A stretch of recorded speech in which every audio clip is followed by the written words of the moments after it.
Hi guys. Okay, it is Wednesday afternoon and I have got a ton of information to give you, so bear with me. I just got off the phone with Dr. Cox and I have just so many different things to talk to you about for Cody. Let's start with the obvious. He has pooped again.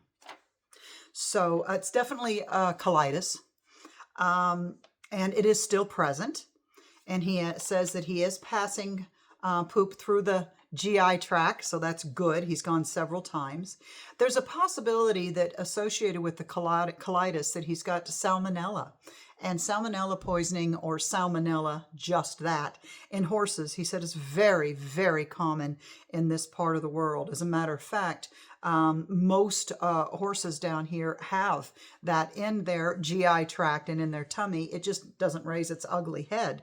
But when you have a colitis situation, could it be the chicken or the egg? He's not sure, but they're going to test for that. It's not a big deal. It's just so we know for the other horses, if they start, feeling bad because it can be passed on, then we'll just know what it is. And there's usually, he said, it's self-correcting. You don't do a darn thing. There's usually nothing you need to do, but you might want to pull one of the horses to the side for, 2 weeks or whatever, and just make sure that he doesn't give it to someone else. And he says, but it just passes around forever. And for me not to worry about it, it is self-correcting, but it's good to know. So that's part of that. And, I'll check everybody's temps and all that kind of good stuff here. Once we get over the cold spell, we'll check everyone out. What else? Okay, so the colitis, done. Okay, make sure there's nothing else. That's where we're at with that. He is going to stay there because he does have a fever. We don't want him to have a fever, but he does have a low-grade temp. And so he stays there, okay? Because that means that after he's pooped, we were a little worried about that, could there be, infection in his intestines and stuff? And there possibly could be, guys. And then, of course, with colitis, that can get all other stuff going. So what we suspected could happen is happening, and that's fine. He's in the right place. So all's well. So done with that. Let's go to the heart rate. He didn't like the heart rate over the last couple days, and he's come to just figure out, hey, that's Cody.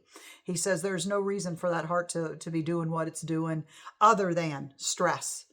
And he says, is Cody does he worry? Is he worrier? And I'm like, oh my God, he is such a worrywart. He worries about everyone all the time. He is constantly the best alpha ever when it comes to, hey, what's going on? And he goes to the fight. And I said, but he's also a pretty aggressive alpha.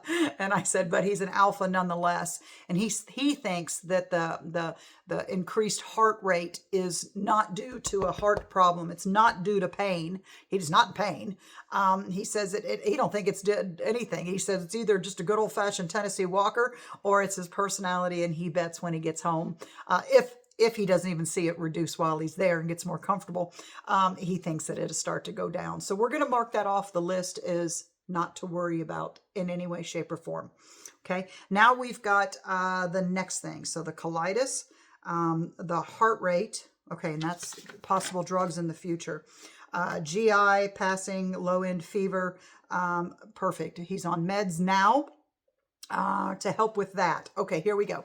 Then we go to the lung. So you guys obviously remember he's been on antibiotics 3 different times since August, since we've got him, because he just has a constant drip. And then it goes away for a while, but then it comes back. So he's been on antibiotics 3 different times. So we just thought it was just... It is what, he's got a sinus infection, right? No, confirmed asthma. Without a doubt, absolutely 100% confirmed asthma. X-rays say it. No pneumonia at this time, which is good. But when you've got asthma, a fever, stress, I mean, we are in the perfect situation, perfect storm to get pneumonia. So, but he doesn't have it right now. We're good, but yes to asthma. If he feels up to it, and if they're comfortable with it in a day, 2 or 3, they're going to do what's called 2 lung washes. And we'll find out what type of asthma or how severe of asthma. So then we'll know how to treat it here. When I say treat it, there could be something we do inhaler-wise just occasionally to help him out. There may be a med that we put him on that I know we've talked about it before, but it's like $150 a month. So we were like, oh, our other vet was like, it could be asthma. Let's give it we can get him on a med and see if it's asthma. And we talked about doing that, but then we thought, let's do one more bout of antibiotics. That was the third bout, and then this came up. So our vet was on it. So she thought it was asthma without all the tests, and it is. So we'll deal with that and how we will somehow be able to afford that monthly with any other meds that we'll talk about in a minute. So definitely asthma, but once again, we're going to do lung washes while he's there. Now we get to the big dog. Once again, you've probably heard me say that he was not here a day. And I contacted his partner, his rider, Ryan, and I said, hey, do we have any neurological disorders? Have you seen any weirdness in his front leg? And they're like, yeah, and they thought it was pain. And they know that obviously he was retired because of neck issues and fused joints and arthritis there, and then arthritis in, I don't remember if it was the right or left back hock. So, I mean, that's why he was retired. I mean, APD is on it, right? That's why he was retired. Well, we have confirmed that he the neurological disorder is coming from the neck arthritis is what they think. It's the swelling is being pushed on the spine. Oh God, I can't remember the name of it. Oh, brain dead, guys. Anyway, the cord. That's right there that goes down the neck, and when you like nerves, and when you push on it, it is bad. It had come to me. I should have written that word down. Anyway, what we've got is bony changes in his neck. And he told me exactly where. I'm not getting into all that.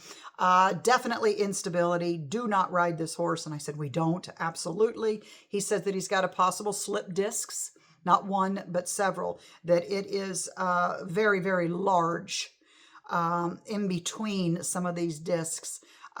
He said it's possible cancer. We don't like that word.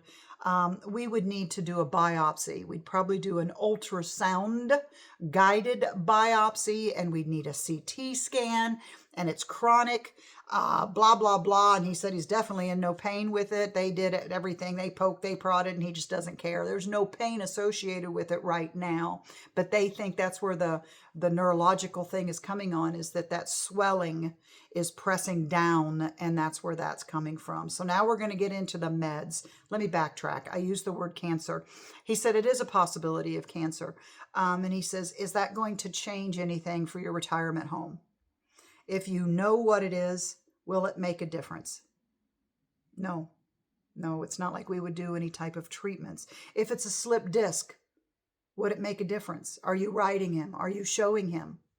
No, it's a retirement home. He's here to have fun and live his life with Izzy and all that stuff. So does it matter that he has instability and arthritic changes throughout a bunch of bones in his body, but definitely his neck? Are you riding him? Are you showing him? Once again, no.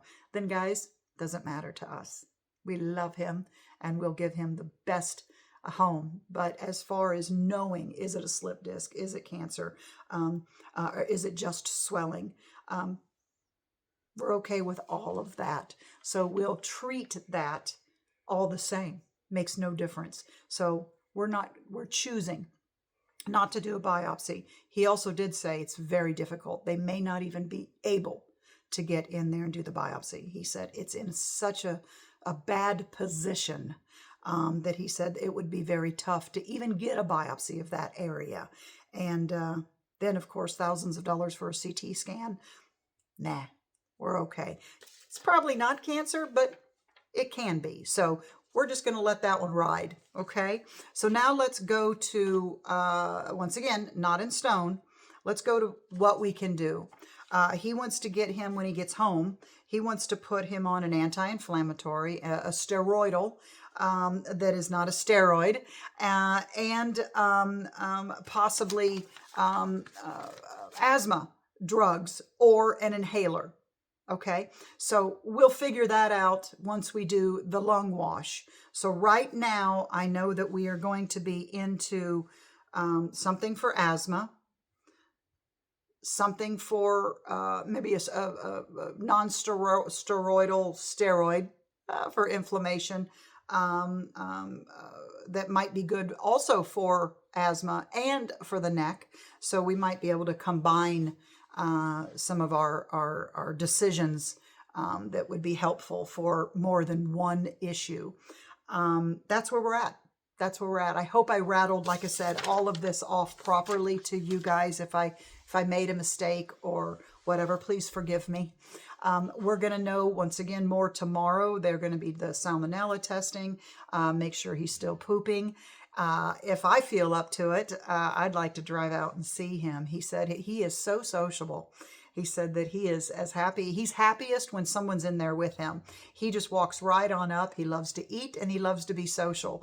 Where, you know, he's got other horses there right now and cattle, but other horses there because this is for the large animal. They don't do that. So Cody is very sociable. So he thinks that heart rate could be because he's also lonely. So if I feel up to it, I think I'm going to go visit him tomorrow. There is a possibility of him coming home on Saturday, maybe Sunday, but we don't know yet, guys. And that's where we're at. That's where we're at. So as soon as I know more, you'll know more. Please, please continue to give us those little dink and dunks donations. I don't care if it's $10, guys. All of it adds up. I mean, all of it adds up. And we just really want to get the best care for him while he's there, get as many questions answered while he's there. And then when we bring him home, my vet and Dr. Cox or Johnson will talk together and we'll have a game plan and see what we can do, what we can afford to do as a nonprofit, and give him just the best care that we possibly can while he's here. Right? Because he's still young. He's just a baby. He's only, what, 13, 14 years old? So let's do the best we can for him. We got, God, wouldn't it be great if we had another 10, 15 years with him? So that's where we're at. So if you can afford to, you know, do $10 a month or one time $10, I'll take it, guys. We're not picky. Okay. I will put links, you know, somewhere involved in all of the you know, the social media magic. All right. A lot of information. God, 12-minute video. Oh, how boring. But a lot of information to give. So I'll know more tomorrow. All right, guys. Have a great night. Bye.